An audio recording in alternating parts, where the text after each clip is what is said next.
Hi, I'm Jason Calloway with Tomcat Equipment. Here with me is my sidekick, John. We're going to cover the operator training on the Carbon today.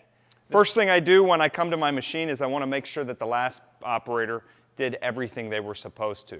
So that starts by making sure the machine is unplugged from the wall. So with an onboard charger, we're going to unplug the machine from the wall, wrap and secure the cord. If we have a console charger, we're going to unplug that charger from the wall and then unplug the charger from the machine. I want to make sure that they emptied the recovery tank, it's empty, and that they emptied their drain saver basket. Then I want to do a quick inspection of the machine. If we're utilizing pads on the machine, I want to make sure my pads are in good working order. If I'm using brushes, I want to make sure that my brushes are in good working order, no less than 1/3 their original length. To fill the machine, we're going to place it into the rear fill port. Now on this machine, I want to use a little bit of our PowerCat solution, so I'm going to add the appropriate amount. For the light application I'm doing, it's going to be about a 1/2 ounce per gallon. Now that we've filled the machine with solution, we're going to operate the machine. We start by turning the key switch on and allowing the central command display to clear. It should take about 3 seconds. Once we have the screen and it shows our battery level, we want to set our water. A medium setting is usually good. That is adjusted by this toggle here. The more you put down, the more solution, the lower, the less. The next indicator is our brush pressure. That's adjusted by the black toggle. More is not always better. The least amount that does the job necessary is where we like to run. Next, we'll turn our brushes on. That's this toggle here. We push the switch, the brushes go down. Now, if I push either of the green start buttons, one here, one on the other side, the machine will scrub the floor. I want to set my speed to low, and now I can scrub the floor. This is going to put the water down and leave it. Note, I have not actually turned on the squeegee yet, so we are not picking water up. This is useful in doing what we call double scrubbing.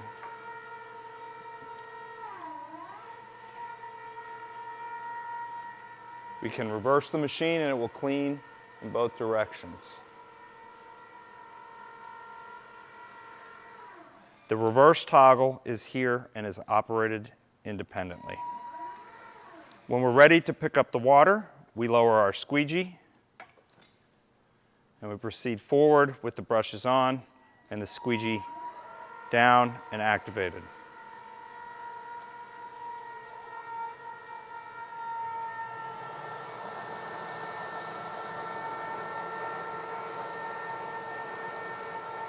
And now once we're done cleaning, we're ready to go to the next section, which is draining and cleaning. Once we complete our cleaning tasks, we want to drain the machine. Do that with this drain hose here. We open it up, and this is collapsible so we don't have to shoot water out everywhere. While that drains, I'm going to open my recovery tank, remove my drain saver basket, and empty that into a waste receptacle. Then I will rinse this out.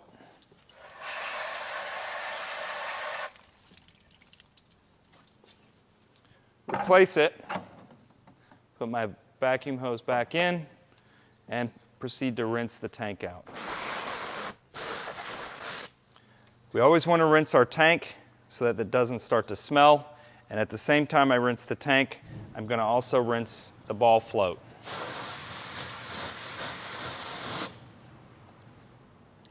Once a week, we want to perform a few extra tasks on our clean out. To start, we want to make sure that we drain our solution.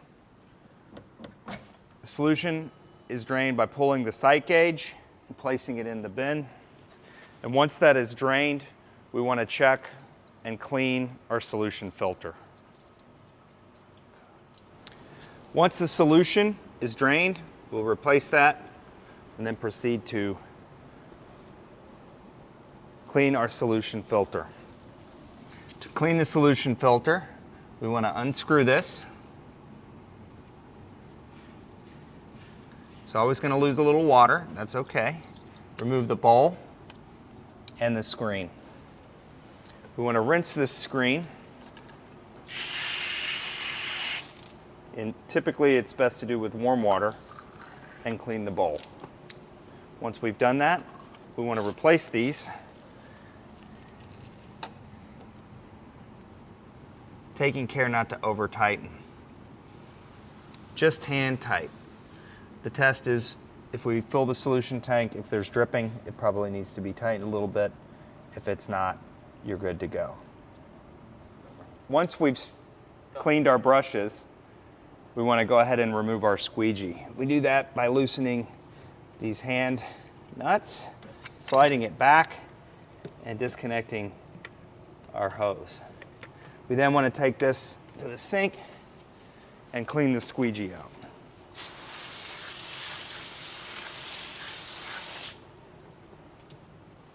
We can then replace this. When putting it on, we're going to take care not to over tighten these knobs. The idea is that the squeegee will break away if we hit something.